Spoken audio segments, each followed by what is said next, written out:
Hola estudiantes.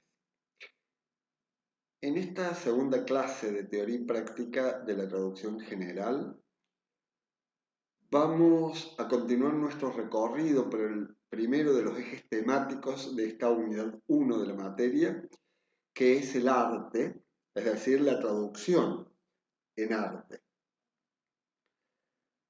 La semana pasada tuvimos un leve acercamiento a esta área especializada desde dos caminos, desde dos perspectivas diferentes. Por un lado, desde la competencia lingüística y por otro, desde la competencia instrumental. Desde la competencia lingüística retomamos algunos contenidos lingüísticos básicos, desde la guía de estilo, y que seguiremos alimentando a lo largo de todo el cursado. De hecho que en el segundo video de esta semana voy a presentar brevemente cuáles son los nuevos contenidos lingüísticos que vamos a abordar desde la guía de estilo y que por supuesto vamos a integrar a los ya vistos, ¿no? Por otro lado, desde la competencia instrumental, presentamos y exploramos cuáles son los diccionarios, tanto genéricos como los diccionarios especializados, con los que contamos los traductores para la búsqueda terminológica. Cuando me refiero a los diccionarios genéricos, hablamos de los diccionarios que son accesibles, que están en línea, como el Word Reference, el Lingüe.es, el ProZ. Algunos para buscar palabras, como ya vimos, otro para buscar semejanzas con las oraciones que estamos traduciendo. Para retomar alguna traducción de oraciones que sean o no del contexto que estamos traduciendo, pero que tienen cierta similitud en cuanto a la terminología, en cuanto a la redacción.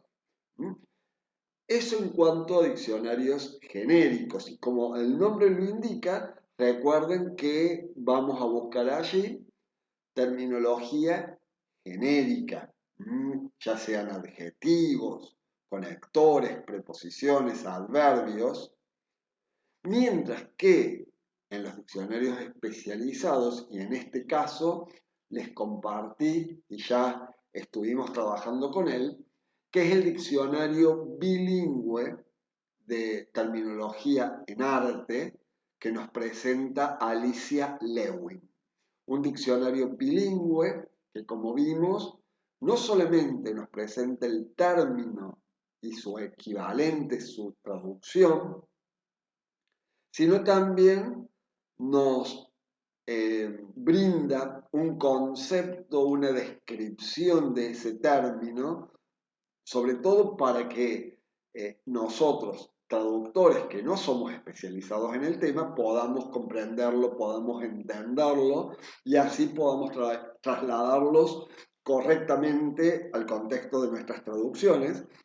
Pero algo importante que tiene este diccionario es que, como vimos, en estas definiciones o descripciones hay términos señalizados con asteriscos que nos llevan a los gráficos, a las imágenes, a los planos que el diccionario presenta hacia el final y que nos remite a imágenes descriptivas de los términos que estamos buscando, de manera tal que sería una suerte de Google Imágenes que nos permiten acercarnos de manera gráfica al concepto o al término de referencia. Por otro lado, estuvimos abordando los diccionarios toponímicos, los diccionarios toponímicos multilingües o plurilingües, Recordemos que los topónimos nos refieren o nos remiten a nombres de países, de continentes, de ciudades. Y por otro lado, trabajamos con o presentamos el diccionario de topónimos y gentilicios que nos brinda la Fundeu para, sobre todo, explorar cuáles son los gentilicios de aquellos estados, países que resultan desconocidos o poco comunes para nosotros. Y finalmente mencionamos a Wikipedia, incluso trabajamos o buscamos algunos términos en Wikipedia para ver, por un lado, si los nombres de los artistas, de las obras de arte, han sido traducidas al español, pero además Wikipedia nos permite saber cuál es la grafía correcta de esos nombres de artistas o de esas obras de arte. Y después aplicamos ambas competencias en una muestra de traducción donde listé, enumeré los diferentes pasos y los diferentes considerandos que debemos tener como traductores al momento de traducir textos de arte o de cualquier campo especializado que se les ocurra, ¿sí? Trabajar desde la competencia lingüística, desde la competencia terminológica, cuidando al detalle la redacción, pero a su vez también sabiendo y teniendo en claro cuáles son las fuentes o los recursos de búsqueda terminológica, de documentación, de recuperar conceptos que tenemos a nuestro alcance para aplicarlos de manera apropiada en los textos que nos toquen traducir. Y en el ejemplo de traducción que les mostré, recuperé de internet un texto de Miguel Ángel Buonarroti, y sobre todo me quiero centrar en los aspectos lingüísticos.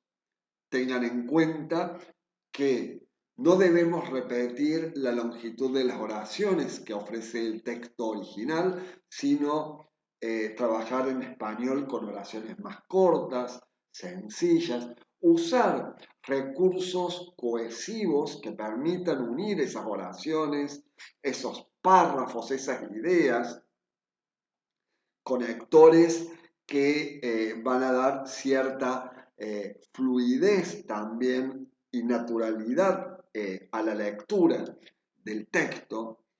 Trabajar con los recursos cohesivos también para evitar las repeticiones innecesarias de palabras o de frases.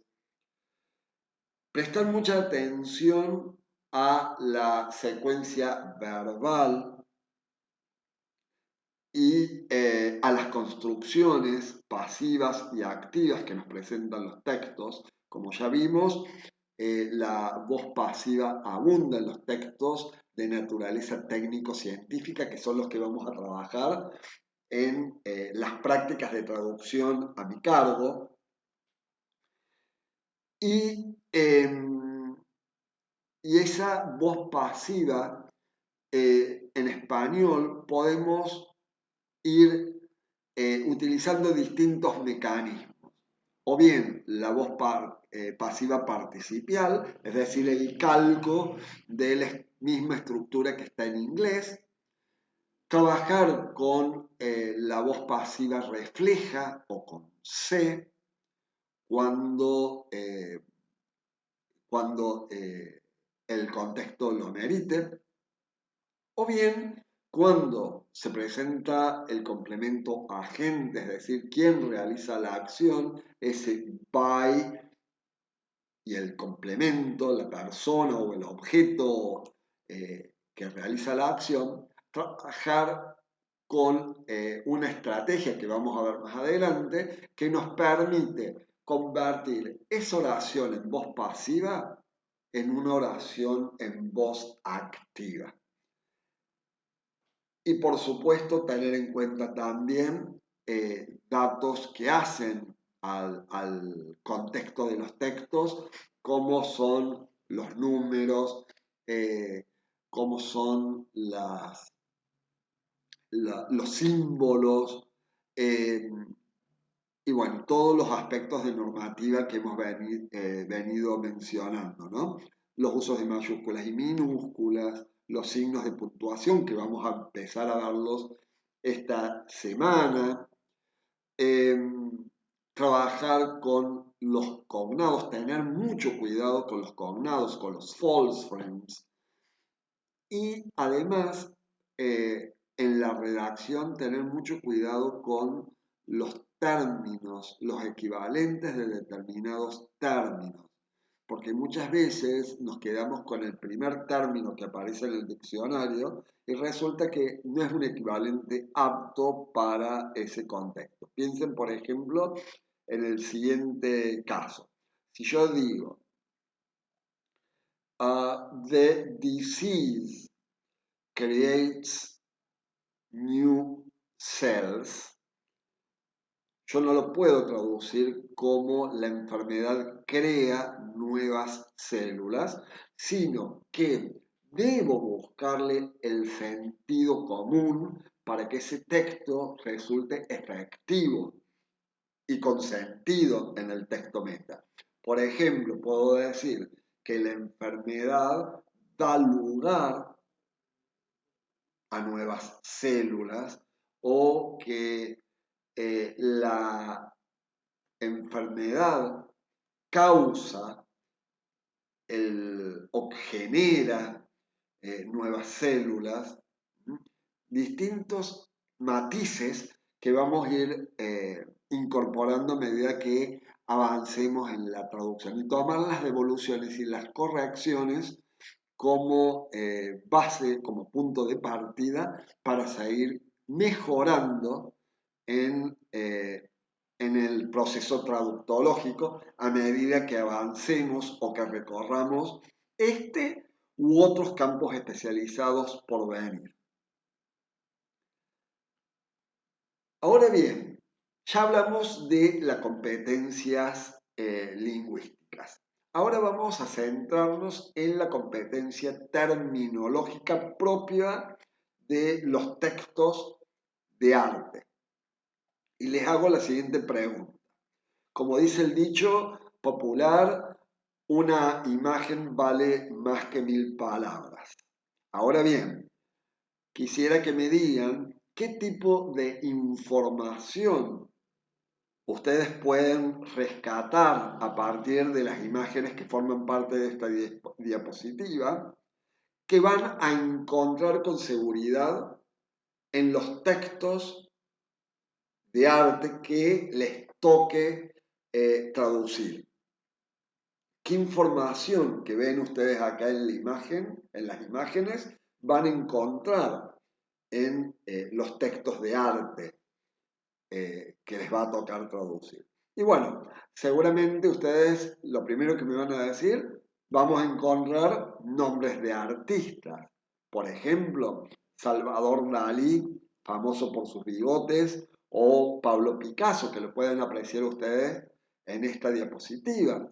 O bien nombres de obras de arte que pueden pertenecer al ámbito de la escultura, como el David, o al ámbito de la pintura, por ejemplo, como el autorretrato de Van Gogh. Nombres de museos, nombres de las colecciones que se exhiben en esos museos. Ya dijimos nombres de topónimos, si estamos traduciendo, por ejemplo, la biografía de los artistas o el lugar donde se originó determinada escuela o movimiento artístico.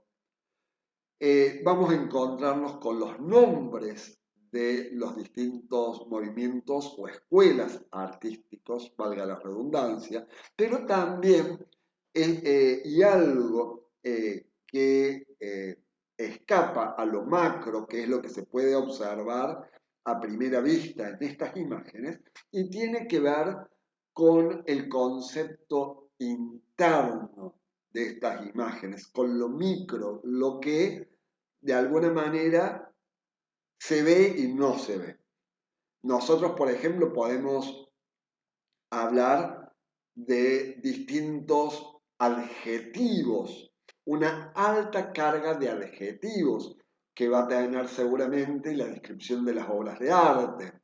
Y entre esos adjetivos vamos a encontrar una amplia paleta de colores, colores claros, pálidos, oscuros, colores pastel, distintas combinaciones de colores primarios y secundarios, como ustedes pueden ver en las dos imágenes de arriba, de las naturalezas muertas.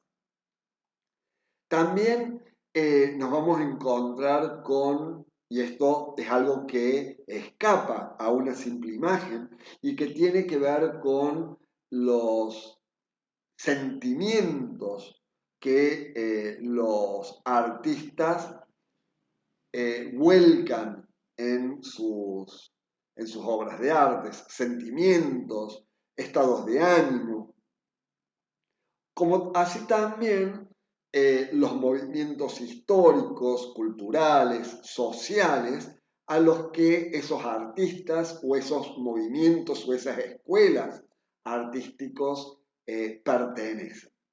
Bueno, todo este bagaje de información es lo que va a aparecer en nuestros textos por traducir y a los que debemos atender. Es decir, por ejemplo, lo más difícil de transmitir en el texto escrito son los sentimientos, esos estados de ánimo que el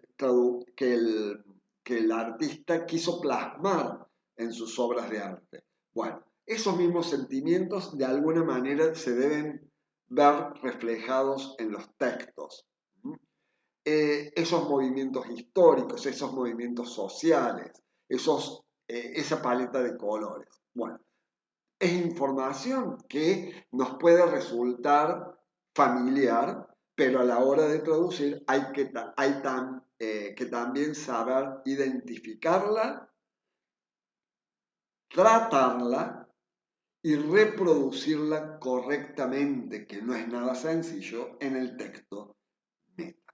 Por eso es importante que trabajemos desde la traducción humana, porque todo este bagaje de competencias que hacen al traductor humano y no a la traducción automática son importantes porque son los que nos van a dar cierta seguridad, cierta confianza en el texto donde estamos trabajando, ¿sí? En la traducción donde estamos trabajando. Ahora bien, vamos a ver ahora, a continuación, un breve video donde se presentan los distintos movimientos o escuelas artísticos a lo largo de la historia, cada uno de ellos con sus representantes más notables y las obras de arte que les pertenecen, algunas características de esos movimientos. Entonces, es importante que en tal sentido comiencen a trabajar en la grilla terminológica en Excel, tal como les mostré en las presentaciones anteriores. Sobre todo, si bien el video es en español, pero es importante que comiencen a trabajar también con los recursos, las fuentes, Wikipedia, los diccionarios especializados, para ver cómo se traducen justamente esos movimientos artísticos, las obras de arte que allí se mencionan, información o términos que pueden resultarles relevantes y precisos a la hora de traducir textos en arte. Y después Esa grilla terminológica me va a terminar garantizando rapidez, economía en el tiempo y seguridad frente a los equivalentes de la terminología que vaya a utilizar en mis traducciones. Además, por supuesto, de la terminología que ustedes irán sumando desde las videoclases, desde los materiales teóricos de lectura compartidos en las distintas semanas de clase, o bien desde la terminología corregida en las devoluciones de las prácticas de traducción. Entonces, vamos a esta breve presentación en el video y luego retomamos con la fase final de este primer video de la semana.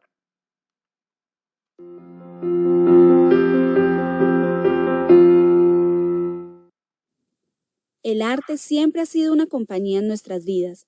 Vemos arte en la naturaleza, en las calles, en los museos, en todas las cosas que encontramos a nuestro alrededor.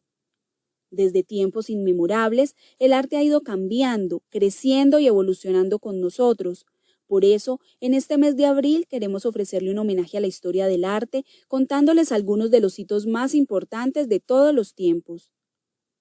Las nociones de arte aparecen por primera vez durante la prehistoria por medio de lo rupestre, como pinturas en cuevas o esculturas y grabados en roca.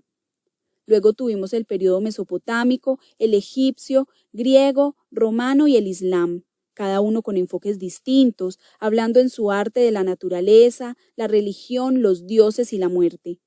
Como grandes obras de esos periodos tenemos la Puerta de Ishtar, el busto de Nefertiti, el Partenón y Panteón, la Alhambra de Granada y Santa Sofía. La Edad Media, por su parte, nos acompaña con el arte gótico. Aquí él fue visto como un recurso para difundir el cristianismo, para intensificar la contemplación y la oración. Después aparece el Renacimiento con su antropocentrismo, con lienzos apoyados en principios matemáticos y en perspectivas lineales. Surgieron obras con un tratamiento real de espacio y luz. Tenemos artistas como Botticelli, Da Vinci, Miguel Ángel y Van Eyck. El barroco nos presenta el arte para las guerras religiosas, mostrando el esplendor y el florecimiento de Dios. Con pinturas realistas hay una acentuación del contraste entre luz y oscuridad. Tenemos artistas como Caravaggio, Rembrandt y Rubens. El romanticismo llega más tarde con el triunfo de la imaginación y la individualidad. Por ende, no hay un estilo unificado en cuanto a técnica o temática, ya que el principal objetivo era favorecer las ideas individuales de cada pintor. Algunos de los grandes artistas de la época fueron Delacroix y Friedrich. El arte moderno aparece años después, con los movimientos del impresionismo y luego del posimpresionismo. El impresionismo, con artistas como Monet y Renoir, se enfoca en capturar los efectos fugaces y el movimiento. El posimpresionismo, con artistas como Cézanne y Van Gogh, adoptan una paleta de color artificial para representar su percepción emocional del mundo. Luego vienen las vanguardias artísticas, con un arte rompedor e innovador, con numerosos movimientos. Entre ellos encontramos el fauvismo, expresionismo, cubismo, futurismo, abstraccionismo, surrealismo, arte pop y, claro, el arte contemporáneo. Finalmente, en la actualidad nos adentramos en el arte contemporáneo y conceptual que nos permite mayor ampliación en la forma, utilizando nuevas tecnologías. Con este muy breve recuento de la historia del arte, queremos compartirles nuestro amor por el arte e invitarlos a que conozcan todos los contenidos que tenemos para ofrecerles, desde el arte renacentista hasta el arte en la actualidad. El arte para mí es un acto humanitario y conlleva la responsabilidad de crear un efecto en la humanidad, de hacer el mundo un mejor lugar. Jeff Koons.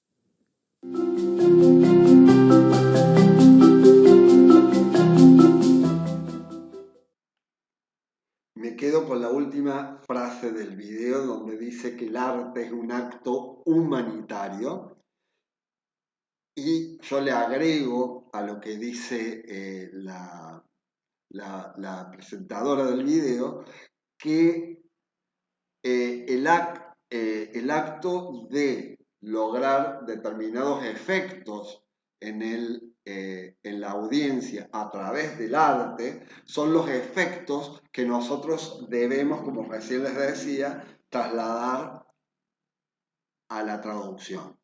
¿Sí? Recuerden que el traductor es un puente entre, o debe funcionar como un puente entre la cultura de origen y la cultura meta. Por lo tanto, debemos trasladar estos sentimientos, estos efectos humanitarios que nos muestra el artista a partir de sus obras, también a la cultura meta y reflejarlos en el lenguaje escrito. Recién en el video vimos cómo evolucionó el arte a partir de la pintura a lo largo de la historia. Pero sabemos muy bien que la pintura es una de las tantas disciplinas que conforman este gran universo que es el arte. Otras son la escultura, la arquitectura, que también pertenecen a los, o se fueron desarrollando en los mismos periodos históricos en los que han tenido que convivir con el desarrollo de la pintura, y vamos a estar trabajando estos movimientos históricos, estas escuelas artísticas en arquitectura también la semana próxima. Otras disciplinas que conforman el arte son la música, el cine y teatro. ¿Y con qué géneros discursivos y tipos textuales nos vamos a encontrar en la traducción en arte? Mayoritariamente vamos a trabajar con textos explicativos, que también se los conoce como textos divulgativos o textos expositivos. Y dentro de estos tipos textuales vamos a trabajar con diferentes géneros discursivos como las gacetillas, los artículos periodísticos, enciclopedia, trabajos de investigación, folletos. Dentro de los textos argumentativos, aquellos donde se plantea una hipótesis y el investigador trata de plantear argumentos y contraargumentos, es decir, información a favor o en contra de esa hipótesis, y al final plantea una conclusión donde determina o plantea su posición frente al tema. La publicidad, reflexiones teóricas o filosóficas también forman parte de los textos argumentativos. Y finalmente tenemos los textos descriptivos, donde vamos a encontrar la descripción de artistas a través de la biografía o de los movimientos o escuelas a las que pertenecen esos artistas, descripciones de sus obras de arte. Recién hablábamos de la alta carga de adjetivos, de colores, de características propias de la obra de arte, como por ejemplo pueden ser la longitud, el tamaño de esa obra, en qué museos se encuentran, etcétera, etcétera. En cuanto a los textos descriptivos, por lo general no actúan solo, es decir, que no nos vamos a encontrar un texto 100% descriptivo, sino que esas descripciones que recién planteaba como ejemplos se pueden incluir dentro de los textos explicativos o dentro de los textos argumentativos.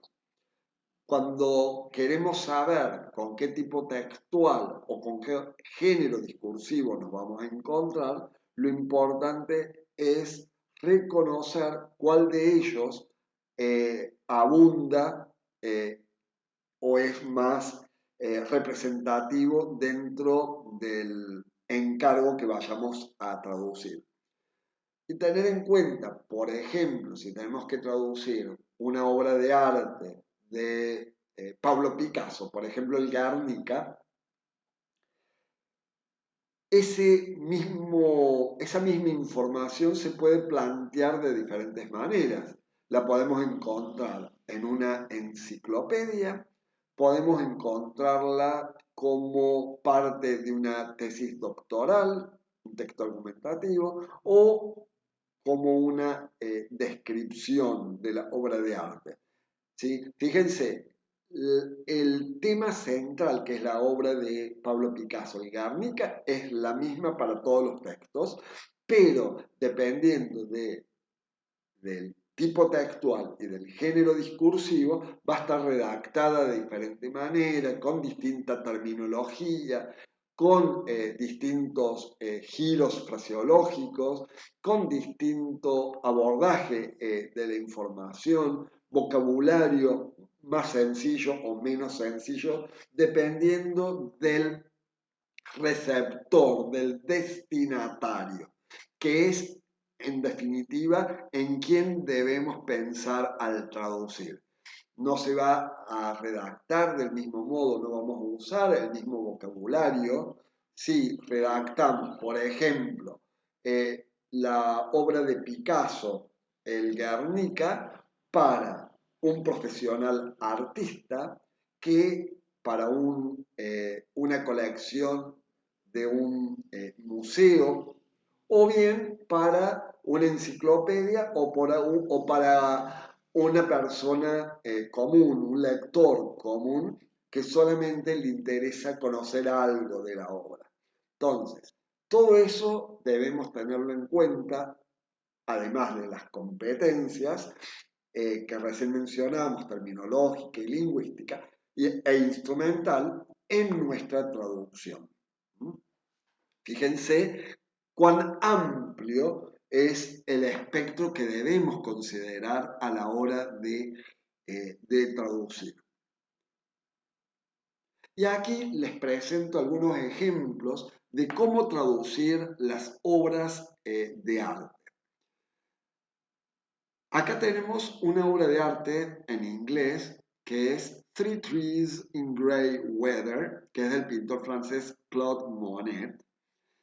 ¿Y dónde lo vamos a buscar si desconocemos el nombre de esa obra y si ha sido traducida? A Wikipedia en español. Cuando lo buscamos nos arroja este título, 3 árboles en un clima gris. Como vemos, el título de esta obra tiene su propia traducción en español y que es la que vamos a utilizar en nuestra traducción. Pero ¿qué pasa si el título de la obra no está en el par de idiomas donde nosotros nos movemos, que es el inglés-español, como sucede con esta obra, que no sé pronunciarla, Der Blaue Reiter, que si bien pertenece a este artista ruso, Wassily Kandinsky, me parece que el título tiene más pinta de ser alemán que ruso, pero bueno, independientemente si es alemán o está en ruso, es un idioma que nosotros no manejamos. Entonces, ¿qué hacer? ¿Qué debe hacer el traductor frente a este problema? ¿Qué solución va a encontrar? Bueno, vamos a dejar el nombre de la obra artística tal cual en el idioma original que aparece en el texto que estamos traduciendo y entre corchetes, porque esta obra tiene su traducción y la vamos a encontrar también en Wikipedia, que es El jinete azul, lo vamos a escribir entre corchetes. ¿Por qué lo hacemos? Porque el nombre de la obra no corresponde al par de lenguas que estamos nosotros trabajando.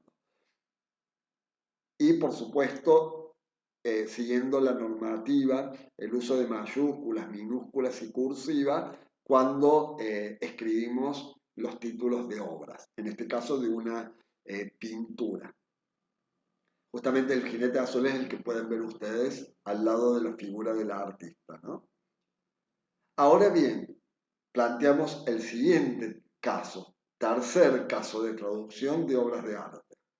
Fíjense, Daybreak over Lake Yamanaka.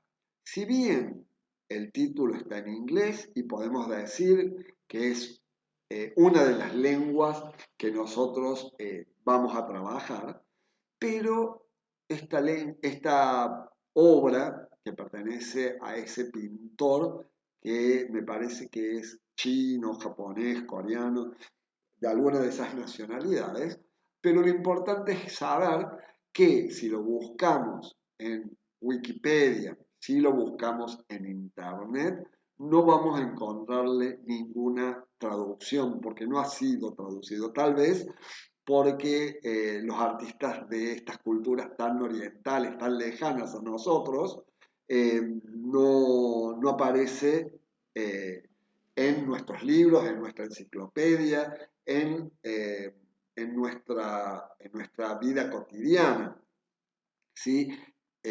Artísticamente hablando, por supuesto, ¿no? Entonces, ¿qué hacer frente a estos casos donde no aparece una traducción posible? Vamos a dejar el nombre original de la obra de arte, en este caso, y entre corchetes el traductor va a proveer una posible traducción. En estos casos donde no hay traducciones aceptadas, divulgadas en Internet, nos vamos a encontrar con traducciones diferentes dependiendo del traductor que traduzca el nombre de la obra. En este caso, mi traducción o la traducción que yo sugiero es Amanecer sobre el lago Yamanaka y, por supuesto, aplicando la normativa, ¿sí? Los accidentes geográficos como lago en minúscula, mayúscula en la primera palabra y en cursiva, y entre corchetes. Hablamos recién de normativa, como para resumir un poquito. ¿Con qué nos vamos a encontrar en estos tipos de textos y a los que debemos atender? Los usos de mayúsculas y minúsculas. La cursiva, como recién decíamos, al traducir al español títulos de obras. Los antropónimos, que son los nombres de personas. Los topónimos, los nombres de lugares. Las obras de arte. Y quiero mostrarles, por si no lo saben hacer, cómo escribir un nombre de obras de arte en cursiva, que después ustedes van a utilizar también cuando tengan que utilizar extranjerismos puros, préstamos puros en las traducciones al español. Se sigue el mismo criterio. Vamos al Word. Bien, les voy a mostrar, en este primer caso tenemos el nombre de esta obra de arte es La noche estrellada de Vincent van Gogh.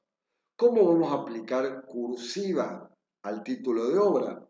Bueno, escribo, por supuesto, siguiendo la normativa para títulos de obras, mayúscula en la primera y minúscula en el resto, salvo que en el título de obra aparezca un nombre propio, como el nombre del lago que veíamos en la obra anterior de este japonés, de este chino, coreano. En este caso tenemos La noche estrellada. ¿Y cómo vamos a aplicar la cursiva? Vamos a pintar todo el nombre y fíjense estas tres pestañas que tenemos debajo de la fuente. La del medio es la de cursiva, esta K que tenemos acá en este icono, ¿no? Tenemos entonces acá el título de la obra en cursiva. Y vamos a ver lo mismo con esta segunda obra que le pertenece a Pablo Picasso, el Guernica. Escribimos Guernica, y por más que sea una sola palabra el título de la obra, al ser título de obra también corresponde aplicársele la normativa correspondiente. Entonces, pintamos ahí, aplicamos cursiva y ahí tenemos resuelto el tema. Bueno, volvemos ahora a nuestra presentación formal para finalizar o para culminar nuestro recorrido por esta segunda clase. Y así llegamos entonces al final del recorrido de esta segunda clase. Los espero en el próximo video para explorar brevemente cuáles son los contenidos lingüísticos que ustedes esta semana van a abordar desde la guía de estilo. Hasta luego.